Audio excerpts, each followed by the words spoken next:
When I first started my business, I had no idea how to sell. In fact, some of the only examples I had were the salespeople that were from like old movies or TV. And I didn't want to be that sales guy. But I quickly learned something. If you want to grow a business and avoid the feast or famine cycles and have freedom of choice, you've got to master sales and to do it in a way that actually feels authentic, that feels natural to you. When I started, I was just a freelancer building websites. Most of my work came through referrals, and my biggest referral source was a large advertising agency. They loved my work. They sent me project after project. They had TV, radio station, plenty of budgets, everything. It was a great place. But the challenge was I started off as a web designer, and as my services grew, I started offering more digital marketing. I went from being to their go-to ally to a potential competitor. And so the referrals slowed down, and suddenly I couldn't just rely on other people sending me work. I needed a way to consistently create opportunities. And that meant I had to learn sales. And definitely, I was not a natural. And the challenge, I didn't know what good sales looked like. I knew I didn't want to manipulate people or push people into buying, but I didn't have a framework or process to guide me. Luckily, I stumbled across a concept from a book by Brian Tracy, and it changed everything. It was the concept of breaking down a process into critical success factors and rating yourself in each area on a scale of 1 to 10. 1 being pathetic at that. I couldn't, I'm not doing good at that at all. And 10 being, I'm doing so good I couldn't possibly improve. I like to call that process systematic amplification because you're taking something down systematically and then you're determining which area you want to amplify, right? So I applied this idea to sales. I created a list of the key areas that make up the sales process, and I scored myself on each one. And it was eye-opening because I didn't realize how much there was to the process. You might know it, but until you get it down on paper and kind of like really evaluate where you're at, you really don't know where your strengths and weaknesses are. You just know that you're not getting the sales. And so here are just a few of the questions I started asking myself is how effective I was at keeping a steady pipeline of prospects. How effective was I at booking consistent appointments? How effective at qualifying people so I'm not wasting my time? How effective at uncovering a prospect's real problem and their desired outcome? How effective when presenting my solution in a way that excites them and moves them from a like to have that product or service to a must have?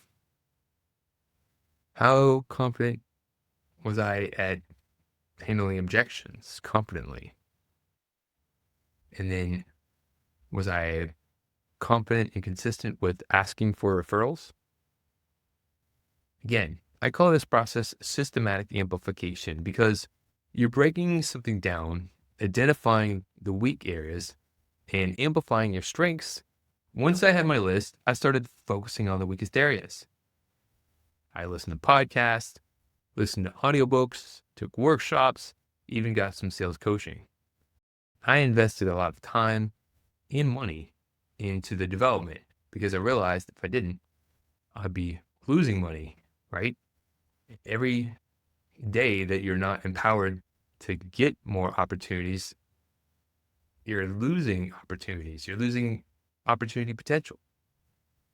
So I saw that. I read a book about one of the 7 habits of highly effective people. It talks about investing in your production capabilities, investing in how you're being able to show up, developing yourself. It's the best investment you can put is elevate your skill set, elevate your team's skill set. And after I did that, and practiced real world conversations, not using scripts to manipulate people, but just to connect with people, to help engage with them and assess what their challenges are, enroll them into new possibilities. Over time, sales became easy. I stopped pushing and started guiding. I stopped selling and started helping people get what they wanted. And the result, I went from struggling to find new opportunities to always having more than enough. I never felt desperate for business anymore. And that changes everything about how you show up in a conversation. When you know you've got more than enough opportunity, life is abundant, you don't have to worry.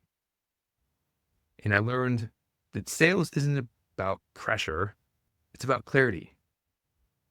It's about having a process you can guide someone through so that they can get that clear. Because when you focus on understanding someone else's challenges, their goals, and help them find a solution, sales becomes a win-win. Now, if you want to be a true amplifier and not just tolerate sales, you've got to embrace it. You got to see that sales is the bridge between your expertise and the people who need it most. Here's what you can do to start right now. List out the critical success factors in your sales process. Score yourself in each area on a scale of 1 to 10. Pick one weak area and commit to improving it for the next 30 days. Small, focused improvements add up fast, and before long, sales can feel natural and not forced. If sales feels like a dirty word to you, you might be looking at it in the wrong framework, or you might be in the wrong industry. But if you're a coach, a consultant, or an advisor and want some tools to make this even easier, I've got complimentary sales assessment and checklist designed specifically for service-based professionals. It'll help you score yourself and help you see exactly where to focus and start improving right away. You can grab it for free. Go to growthamplifiers.com, check in the show notes. And remember, the better you get at sales, the more people you can help. It's not just about what you can get out of the relationships. It's about being a better advisor to those you serve. The more consistent that you can grow, the more impact you can have for your team, for your clients, for those who are important in your lives, and the more freedom you'll have in your business overall. Take new actions, achieve new results, be the amplifier you were born to be. I'm an amplifier. Until next time, keep on amplifying. To show your support, take a moment to amplify this message by sharing it online. To connect with me or gain more business growth insights, visit www.growthamplifiers.com. Thank you for your support.